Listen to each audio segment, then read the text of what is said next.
سورۃ القصص رکوع نمبر 1 آیت نمبر 13۔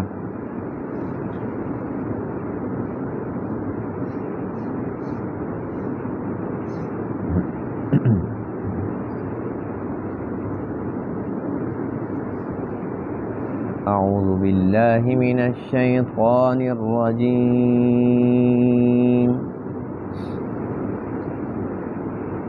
بسم اللہ الرحمن الرحیم۔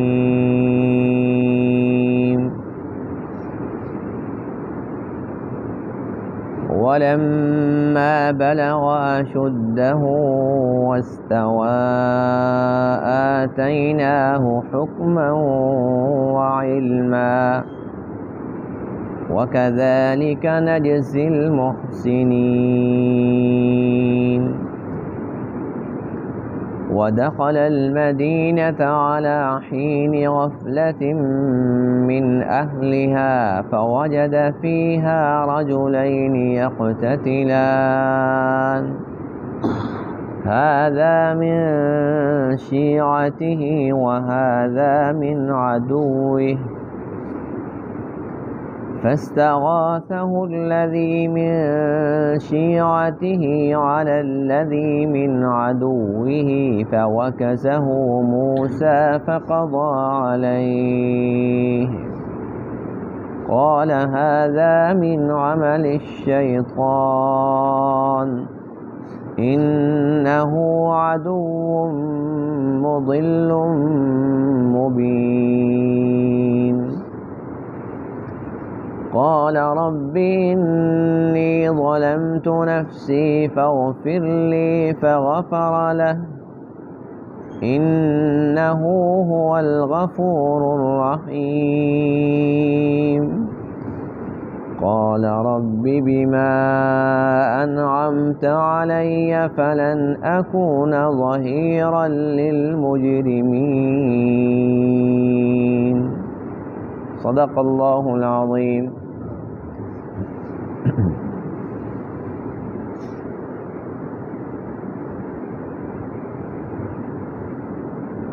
گزشتہ درس میں حضرت موسیٰ علیہ السلام کے بچپن کا تذکرہ تھا۔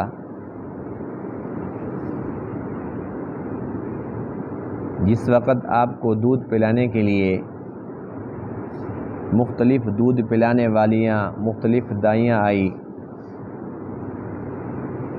اور اللہ تعالیٰ نے آپ کو منع فرما دیا تھا، تو اللہ کے حکم سے آپ نے کسی کا دودھ نہیں پیا۔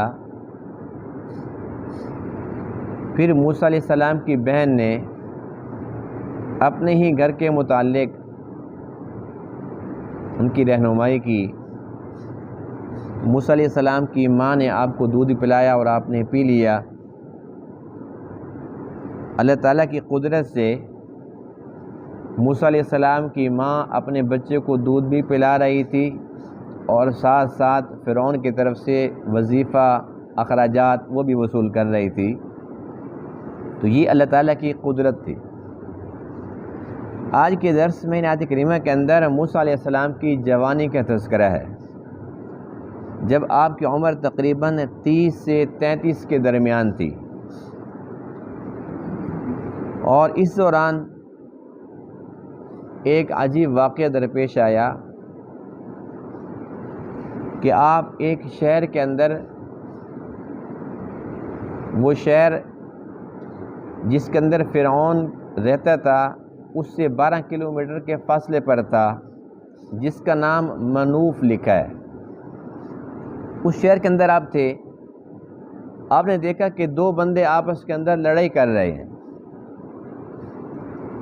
ایک ان میں سے بنی اسرائیل میں سے ہے اور دوسرا قبطی ہے، فرعون کی قوم کا بندہ ہے۔ تو ظاہر سی بات ہے کہ آپ بھی بنی اسرائیل میں سے تھے۔ وہ جو اسرائیلی تھا اس نے موسیٰ علیہ السلام سے مدد طلب کی، اے موسیٰ دیکھو میرے اوپر اتنا ظلم کر رہا ہے، یہ مجھے مار رہا ہے۔ آپ گئے چھڑانے کے لیے اور چھڑانے کی کوشش کی، وہ بندہ نہیں چھوڑ رہا تھا، تو آپ نے اس کو ایک مکہ مار دیا۔ اللہ کی قدرت کہ جیسے ہی ایک مکہ لگا اسی مکے سے وہ قبطی فوراً اسی وقت مر گیا۔ اسرائیلی تو بچ گیا۔ اس پر موسیٰ علیہ السلام پریشان ہو گئے، کیونکہ آپ کا ارادہ قتل کا نہیں تھا، آپ کا ارادہ تھا لڑائی ختم کرانے کا، کہ وہ اس کو چھوڑ دے، اور اسرائیلی اپنے آپ کو مظلوم بتا رہا تھا، تو آپ کا ارادہ تھا مظلوم کی مدد کرنے کا، لیکن بس اس کا وقت پورا ہو گیا تھا، مکہ لگتے ہی اس کا کام تمام ہو گیا، تو آپ پریشان ہو گئے اور ارشاد فرمایا کہ یہ تو مجھ سے شیطانی عمل ہو گیا، اس لیے کہ کوئی بندہ کسی کے ہاتھ سے مر جائے تو اس پر شیطان ہی خوش ہو سکتا ہے، اللہ تو خوش نہیں ہوتے۔ تو اس پر آپ فوراً اللہ کی طرف متوجہ ہو گئے اور اللہ تعالیٰ سے دعا شروع کر دی کہ اللہ میں نے اپنی جان پہ ظلم کر لیا، مجھ سے بڑی زیادتی ہو گئی، بس تو مجھے معاف فرما۔ اللہ فرماتے ہیں کہ ہم نے موسیٰ علیہ السلام کی دعا کو قبول فرمایا اور ہم نے معاف فرما دی۔ جب اللہ تعالیٰ نے مغفرت کا پروانہ عطا فرما دیا، اس کے بعد پھر آپ نے ایک اور دعا کی جو بہت زبردست ہے۔ وہ دعا یہ تھی کہ اللہ تیرا میرے اوپر بڑا ہی احسان ہے، تو اس انعام اور احسان کی وجہ سے میں یہ دعا مانگتا ہوں کہ آج کے بعد کبھی بھی کسی میں مجرم کا سرپرست نہ بنوں، کسی مجرم کی پشت پناہی مجھ سے نہ سرزد ہو، بس آپ مجھے ایسا بنا دیجیے۔ تو اللہ تعالیٰ نے یہ دعا بھی قبول فرما لی کہ دعا بہت اچھی ہے، ہمیں بھی یہ دعا کرنی چاہیے کہ کبھی بھی ایسا نہ ہو کہ کسی مجرم کے ساتھ ہم کھڑے ہوں، کسی ظالم کے ساتھ ہم کھڑے ہوں۔ اللہ تعالیٰ سے ہمیں دعا مانگنی چاہیے کہ یا اللہ ہم ہمیشہ مظلوم کے ساتھ ہوں۔ وَلَمَّا بَلَغَ أَشُدَّهُ، اور جب موسیٰ علیہ السلام پہنچے اپنی طاقت کو، اشدہ اپنی طاقت کو پہنچے یعنی کہ وہ جوان ہو گئے، وَاسْتَوَى اور سنبھل گئے، آتَيْنَاهُ حُكْمًا وَعِلْمًا، تو ہم نے انہیں عطا کی حکمت اور سمجھ بوجھ۔ وَكَذَلِكَ نَجْزِي الْمُحْسِنِينَ، اور اسی طرح ہم بدلہ دیتے ہیں نیکی کرنے والوں کو۔ وَدَخَلَ الْمَدِينَةَ، اور موسیٰ علیہ السلام داخل ہوئے شہر میں، عَلَى حِينِ غَفْلَةٍ مِّنْ أَهْلِهَا، اس وقت داخل ہوئے جب اس شہر کے لوگ غفلت میں تھے۔ غفلت کے وقت سے مراد یہ ہے کہ جیسے دوپہر کا کھانا کھا کے بندہ آرام کرتا ہے، یا صبح کا ٹائم ہوتا ہے، ابھی چہل پہل نہیں شروع ہوتی، یعنی غفلت کا وقت تھا، اس وقت آپ داخل ہوئے۔ فوجد فیہا، پس پایا آپ نے اس شہر کے اندر، رجلین، دو مردوں کو، یقتتلان، وہ دونوں لڑائی کر رہے تھے۔ ھذا من شیعتہ، ایک تھا آپ کے گروہ میں سے، شیعہ کا لفظی معنی ہوتا ہے گروہ، ھذا من شیعتی، ایک آپ کے گروہ میں سے تھا، کیا مطلب؟ یعنی کہ اسرائیلی تھا، آپ کے قوم کا فرد تھا۔ وَھذا من عدوہ، اور ایک تھا آپ کے دشمن میں سے۔ دشمن کون تھا؟ فرعون، تو وہ فرعون کی قوم کا شخص قبطی تھا۔ فاستغاثہ الذی، پس مدد طلب کی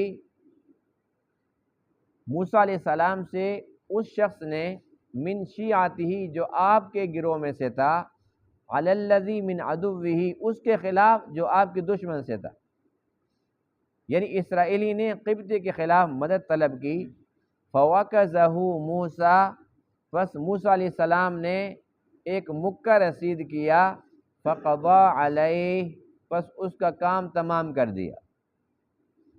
قال، آپ فرمانے لگے، ھذا من عمل الشیطان، یہ تو شیطان کے عمل سے ہے، انہ عدو مضل مبین، بے شک وہ دشمن ہے واضح طور پر گمراہ کرنے والا۔ قال، آپ کہنے لگے ربی اے میرے رب انی ظلمت نفسی بے شک میں نے اپنی جان پر ظلم کیا فاغفر لی پس مجھے معاف فرما دے فغفر لہ پس اللہ تعالیٰ نے موسیٰ علیہ السلام کو معاف فرما دیا انہ هو الغفور الرحیم بے شک وہ غفور الرحیم ہے بہت زیادہ معاف کرنے والا بہت رحم کرنے والا ہے قال موسیٰ علیہ السلام کہنے لگے ربی اے میرے رب بما انعمت علیہ بسبب اس کے جو تو نے مجھ پر انعام کیا فلن اکونا پس میں نہ ہو جاؤں ظہیرا للمجرمین مجرم لوگوں کا مددگار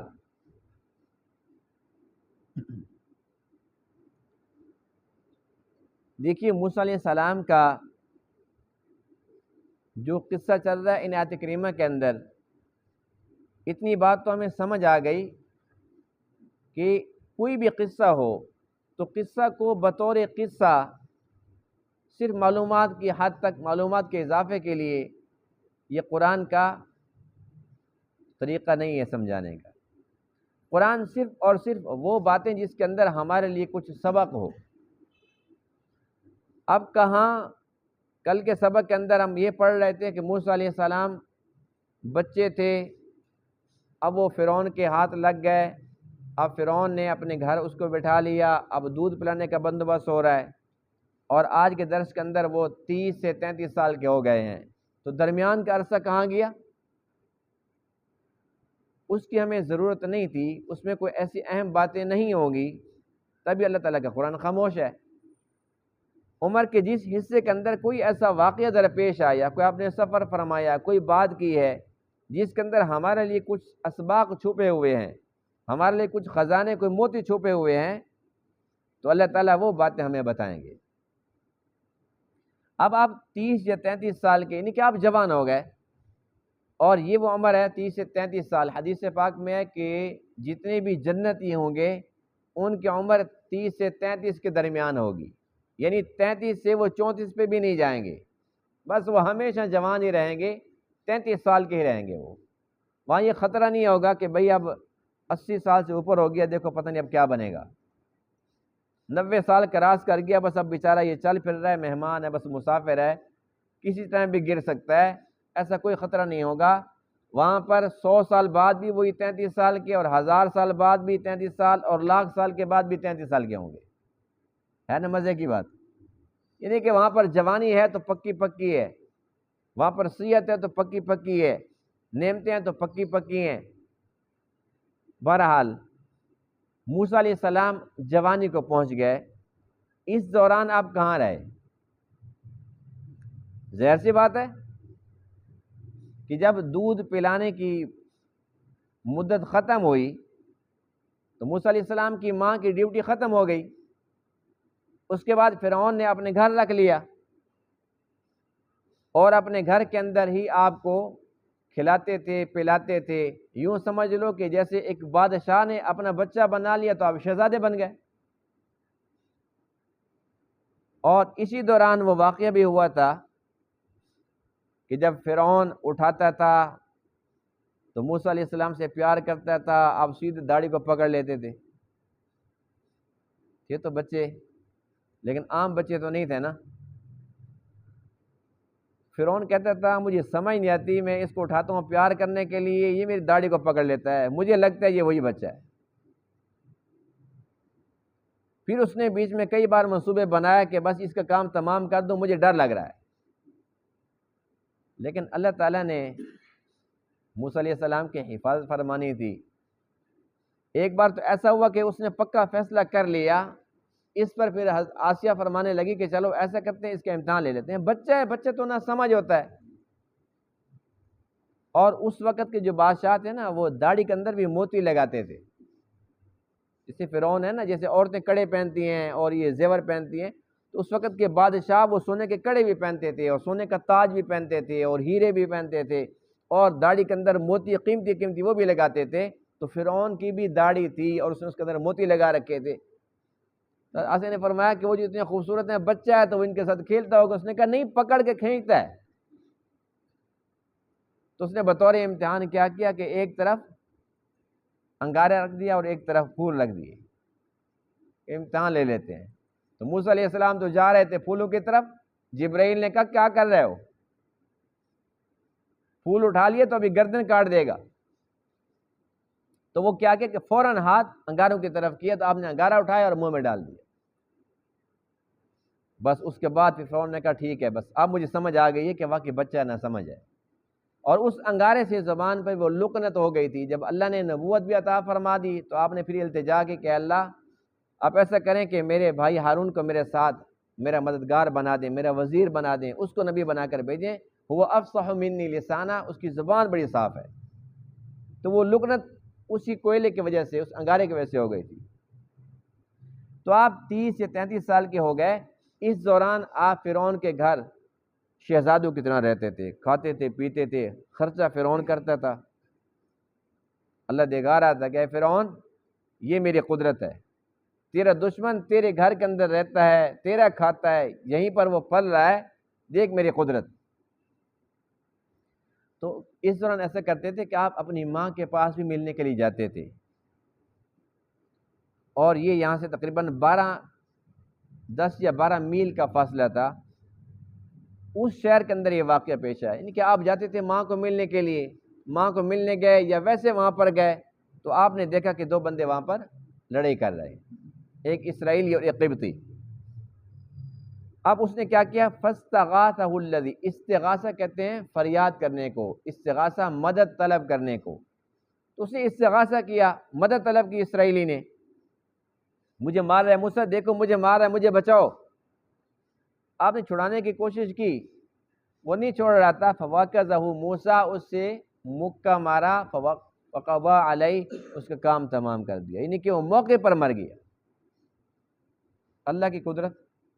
کبھی کبھی ایسا بھی ہو جاتا ہے، یعنی اس کا تو وقت آیا ہوا تھا. اب عام طور پر یہ مکے سے تو بندہ نہیں مرتا، لیکن موسیٰ علیہ السلام کا مکہ تھا، عام مکہ تو نہیں تھا نا، پیغمبر کا مکہ تھا. تو وہ بندہ مر گیا. تو آپ نے سب سے پہلے تو اس عمل کو شیطان کی طرف منسوب فرمایا. یہ حدیث پاک میں ہے کہ کوئی بھی عمل انسان کا جو برا عمل ہو تو اس کو شیطان کی طرف ہی منسوب کرنا چاہیے، اس لیے کہ برے کاموں سے شیطان خوش ہوتا ہے. دوسرا کام یہ کیا آپ نے کہ فوراً اللہ کی طرف متوجہ ہوئے، اور آپ کی جو دعا ہے اس پر توجہ کرنے کی ضرورت ہے. رب انی ظلمت نفسی، اے میرے رب میں نے اپنی جان پہ ظلم کیا، فاغفر لی، میری مغفرت فرما دیجیے. پیغمبر جو ہوتے ہیں وہ معصوم ہوتے ہیں، پیغمبر گناہ نہیں کر سکتے کیونکہ انہوں نے نمونہ بننا ہوتا ہے.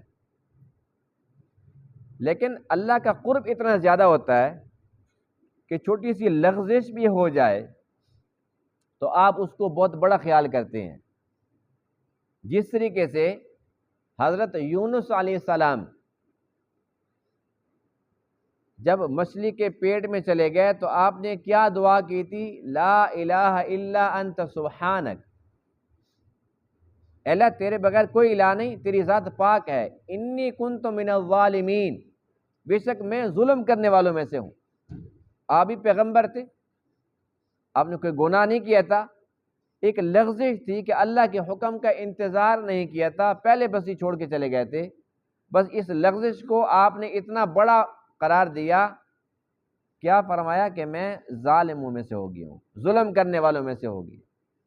اسی طریقے سے حضرت آدم علیہ السلام جن کو اللہ تعالیٰ نے منع فرمایا تھا لا تقربا هذه الشجرہ، اس درخت کے قریب نہ جانا، آپ چلے گئے. جب آپ سے یہ خطا ہو گئی، یہ بھول ہو گئی، گناہ نہیں ہوا، آپ سے بھول ہو گئی. اللہ کا قرآن کہتا ہے فنسی آدم بھول گئے تھے. ولم نجد له عزما، ہم نے ان کے اندر عزم نہیں پایا، ارادے کے ساتھ نہیں گئے. یعنی اللہ کا قرآن ان کے اندر کی گواہی دے رہا ہے. لیکن اس کے باوجود جو آپ کی دعا ہے وہ یہ ہے ربنا ظلمنا انفسنا وان لم تغفر لنا وترحمنا لنکونن من الخاسرین. ربنا ظلمنا انفسنا، اللہ نے اپنی جانوں پر ظلم کر لیا. یعنی آدم بھی فرماتے ہیں کہ ہم نے ظلم کر لیا جانوں پر، یونس علیہ السلام بھی فرماتے ہیں کہ میں ظالموں میں سے ہو گیا، موسیٰ علیہ السلام بھی فرماتے ہیں رب انی ظلمت نفسی۔ یعنی ہر پیغمبر چھوٹی سی لغزش کو بڑا سمجھتا ہے، اس لیے کہ اللہ کا قرب بہت زیادہ ہوتا ہے۔ جہاں پہ قرب زیادہ ہوتا ہے وہاں چھوٹی باتیں بڑی لگتی ہیں۔ اس کی مثال یوں سمجھ لیں، ہم یہاں پر بیٹھے ہیں، کوئی ہمیں آ کے خبر دیتا ہے ہم میں سے کسی ایک کو، جی بازار میں چوک میں بندہ کھڑا ہے آپ کو گالیاں دے رہا ہے، ہم پوچھیں گے کون؟ کبھی پتہ نہیں کون ہے، میں جانتا نہیں ہوں، آپ بھی نہیں جانتے، پتہ نہیں کون ہے، ایسے آپ کو گالیاں دے رہا ہے، تو ہم کیا کہیں گے؟ بھئی دیتا رہے، بھئی دیتا رہے، ہمیں اس پہ ہماری صحت پہ کیا اثر پڑتا ہے؟ اگر ہمیں آ کے کہتے ہیں فلاں آپ کا دوست کھڑا ہوا ہے آپ کو گالیاں دے رہا ہے، میرا دوست، اب وہاں پر ایک محبت کا رشتہ ہے نا، تعلق ہے، تو وہاں پر چھوٹی سی بات بھی ہو تو ہمیں بڑی لگتی ہے، اور چھوٹی سی بات گالی بھی نہ دے، کوئی ویسے اس نے کوئی سخت بات کر دی ہے تو ہمیں بہت بری لگے گی کہ ہمارا دوست کو کیسی بات کر دی ہے۔ اور جہاں پر تعلق نہیں ہوتا وہ گھنٹہ گالیاں دیتا رہے تو کوئی پرواہ نہیں ہوتی۔ جہاں محبت ہوتی ہے، جہاں قرب ہوتا ہے، وہاں چھوٹی بات بڑی لگتی ہے۔ تو اللہ کے نبی اللہ تعالیٰ کے محبوب ہوتے ہیں، اللہ تعالیٰ کے مقرب ہوتے ہیں، اللہ کے زیادہ قریب ہوتے ہیں، اس لیے چھوٹی سی لغزش کو آپ ظلم سے تعبیر فرماتے ہیں۔ دوسرا سبق جو اس دعا سے ملتا ہے وہ یہ ملتا ہے کہ جب بھی انسان سے کوئی خطا ہو جائے، کوئی لغزش ہو جائے، کوئی بھول ہو جائے تو فوراً اللہ کی طرف متوجہ ہو جائے،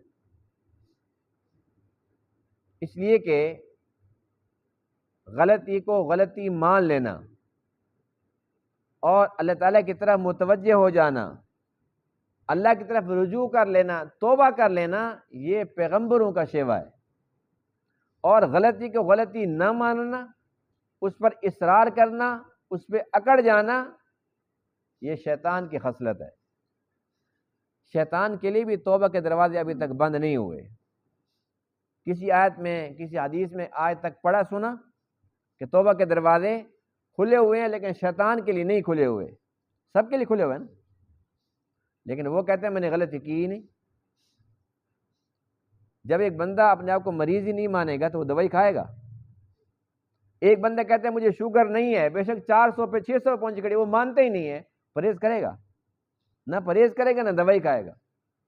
تو شیطان جو ہے اس کے اندر اکڑ ہے، اس میں انا ہے، جھوٹی تکبر ہے اس کے اندر، وہ اپنی غلطی کو غلطی نہیں مانتا۔ لاکھوں سال گزر کے اس نے کہا نہیں میں نے ماننی نہیں، مان لیتا تو وہ بھی توبہ کر لیتا۔ تو اس لیے ہم سے کوئی بھی غلطی ہو جائے، جب غلطیاں بہت زیادہ کرتے ہیں تو پھر توبہ کبھی کبھی کیوں، اپنا معمول بنا لیں کہ صبح و شام توبہ کرتے رہیں، تجدید ایمان، تجدید توبہ، یعنی کہ مومن کی شان کے خلاف ہے کہ صبح اس سے گناہ ہو جائے اور شام تک بغیر توبہ کے پھرتا رہے، شام کو گناہ ہو جائے صبح تک بغیر توبہ کے پھرتا رہے، جیسے گناہ ہوا فوراً توبہ۔ حدیث پاک میں ہے کہ اتنی توبہ کرو کہ شیطان مایوس ہو جائے، شیطان پریشان ہو جائے، مایوس ہو جائے کہ میں نے اس کا ذہن بنایا، اتنا میں نے اس کو ورغلایا، اتنی محنت کی، اتنی مشکل سے اس نے ایک گناہ کیا، لیکن اس کے بعد اتنا رویا، اللہ کے سامنے گڑ گڑایا، اتنی معافی مانگی، اتنی توبہ کی، اتنا تو گناہ سے نقصان نہیں ہوا جتنا توبہ سے اس کو نفع ہوگی، کہتے اس سے دوبارہ گناہ کراؤں گا ہی نہیں، شیطان مایوس ہو جائے۔ تو اس لیے ایک تو ہمارے لیے یہ سبق ہے کہ فی الفور اللہ کی طرف متوجہ ہونا غلطی کرنے کی شکل میں۔ دوسرا یہ ہے قال ربی بما انعمت علی، موسیٰ علیہ السلام کی دعا ہے کہ اے اللہ تو نے میرے پر بڑا انعام کیا ہے، فلن اکون ظہیرا للمجرمین، اب یہ دعا کرتا ہوں کہ آج کے بعد کبھی بھی کسی مجرم کا میں پشت پناہ مددگار نہ بنوں۔ یعنی کہ اگرچہ وہ جو اسرائیلی تھا اس وقت مظلوم تھا، لیکن پھر بھی عالم الغیب تو اللہ کی ذات ہے، کیا پتہ لڑائی کس نے شروع کی تھی، حقیقت کیا تھی۔ تو آپ نے اللہ تعالیٰ سے یہ دعا کی کہ اللہ تو جانتا ہے نا کہ مجرم کون ہے، میں تو نہیں جانتا، لیکن آئندہ بھی میری زندگی کے اندر کبھی بھی ایسا کوئی معاملہ درپیش ہو تو میں کبھی بھی مجرم کا ساتھی نہ بنوں۔ تو ہمیں بھی اللہ تعالیٰ سے یہ دعا کرنی چاہیے یا نہیں کرنی چاہیے؟ افسوس کی بات یہ ہے کہ اس وقت صورتحال یہ کہ ہمارے ملک پاکستان کے اندر جو ایک انگریزی نظام ہے، انگریزی قوانین ہیں، تو 100% ان کے میں بلا مبالغہ کہہ رہا ہوں 100% مجرم کو تحفظ ملتا ہے، مجرم کو پروٹوکول ملتا ہے۔ یہاں تک کہ ایک بندے نے کسی کو مارا ہے اور 100 بندے دیکھ رہے ہیں کہ فلاں نے فلاں کو مارا ہے، 2 گواہ نہیں، 4 گواہ نہیں، 10 نہیں، 100 بندے دیکھ رہے ہیں، اس کے باوجود بھی عدالت نہیں مانتی۔ وہ گواہ کیسے ہیں جی؟ پہلے وقت بتاؤ جی۔ اب 100 میں سے کسی نے کہا 10 بجے، کسی نے کہا 11 بجے، بس یہ دونوں غلط ہو گئے۔ اب ظاہر انسان ہے، کیا اس کو پتہ تھا کہ یہ بات مجھ سے یہ سوال ہوگا؟ ایک نے کہا 10:30، ایک نے کہا 10، بھئی آپس میں بیان نہیں مل رہے، بس اس طریقے سے شک کا فائدہ ہوگا جی مجرم کو مجرم بری ہے۔ تو یہاں پر کیا ہوتا ہے کہ پولیس ہے تو مجرم کا ساتھ کھڑی ہے، پولیس ہے، عدالت ہے، کوئی بھی ہمارا محکمہ دیکھ لیں، مجرم کو تحفظ ہے۔ جو مظلوم ہے وہ پہلے ہی مظلوم ہوتا ہے، اس کے بعد پھر وہ جب چکی میں اس کو پیسنے کی تیاری ہوتی ہے تو وہ کہتا ہے بھائی میرا ایک گردہ نکل چکا ہے، بس وہی ٹھیک ہے، دوسرا نکلے گا میں تو مر جاؤں گا۔ یعنی اس کے گھر اگر ڈکیتی پڑ گئی ہے تو اس کے تو گھر کا سوایہ ہو گیا، اب حق لینے کے لیے پھر قرضہ لے، مال تو اس کا سارا ختم ہو گیا، لٹ گیا ہے، لیکن حق تو نہیں ملے گا۔ یہاں اتنے کتے بلے ہیں کہ ان کا پیٹ بھرنے کے لیے پھر اس کو کچھ اور بیچنا ہے، قرضہ مانگنا ہے کہیں سے، اور وہ لگانے کے باوجود جو اس کا حق ہے اس کو نہیں ملے گا۔ اور جو ڈاکو ہیں، جو چور ہیں، ان کو قانون کے رکھوالے کہتے ہیں کہ بھئی اکیلے بھی پہلے بتا دیا کرو نا، پھر ہم 6 گھنٹے لیٹ آتے، چلو کوئی بات نہیں، آئندہ خیال رکھنا، ہمیں بتا کے جایا کرو، پہلے اطلاع کر دیا کرو۔ اب مال کل کتنا ہے؟ بس ٹھیک ہے، تم بھی کھاؤ اور ہم بھی کھائیں گے، اور آئندہ خیال رکھنا۔ کس کا؟ ہمارا خیال رکھنا، یعنی کہ یہ قانون ہے۔ تو یہاں پر کیا ہے؟ مجرم کی پشت پناہی ہے، اور جس معاشرے کے اندر مجرم کی پشت پناہی ہو، ظالم کی پشت پناہی ہو، یہاں تک کہ اس وقت کے جو سرمایہ دار ہیں، جو جاگیردار قسم کے لوگ ہیں، باقاعدہ طور پر جو اشتہاری ہو جاتا ہے اس کو پناہ دیتے ہیں۔ مجرم کی پشت پناہی ہے یا نہیں ہے؟ یعنی کہ باقاعدہ طور پر ڈیوٹی ہیں کہ بھئی تو نے بکریاں چوری کرنی ہے، تو نے پیٹر چوری کرنے ہیں، تو نے فلاں چیز چوری کرنی ہے، اور ڈرنا نہیں ہے۔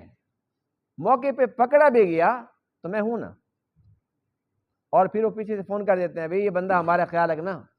اچھا جی قاسم ہمیں پتہ نہیں تھا، سردار جی ہمیں پتہ نہیں تھا، آپ کا بندہ ہے، بس آپ مطمئن ہیں۔ اچھا کہ آپ نے ہمیں بتا دیا، ابھی تک ہم نے کوئی کارروائی شروع نہیں کی تھی، بس کرنے والے تھے۔ یعنی کہ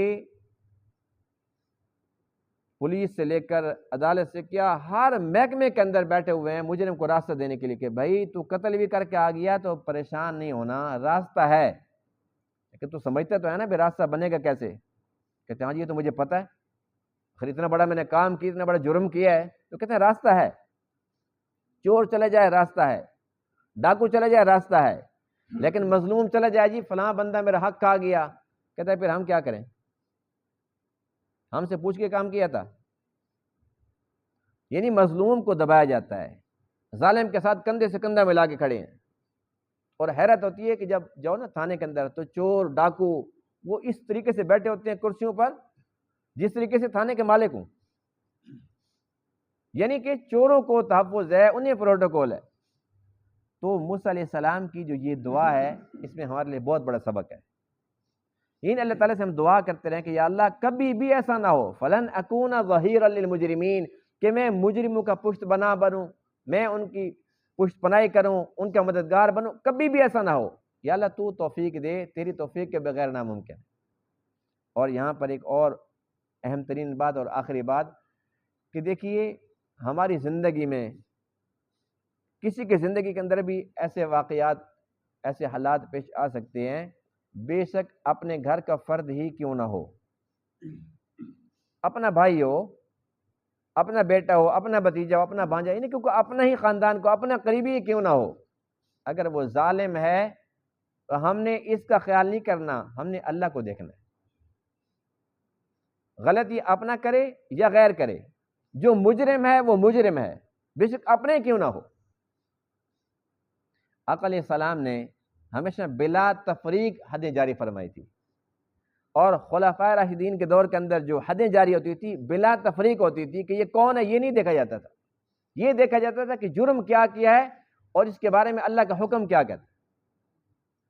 تو کبھی بھی اللہ نہ کرے کہ اگر کوئی ہمارا قریبی بھی ظالم بن جاتا ہے، مجرم بن جاتا ہے، تو ہم اس کے ساتھ کھڑے نہیں ہوں گے، ہمیشہ مظلوم کے ساتھ کھڑے ہوں گے۔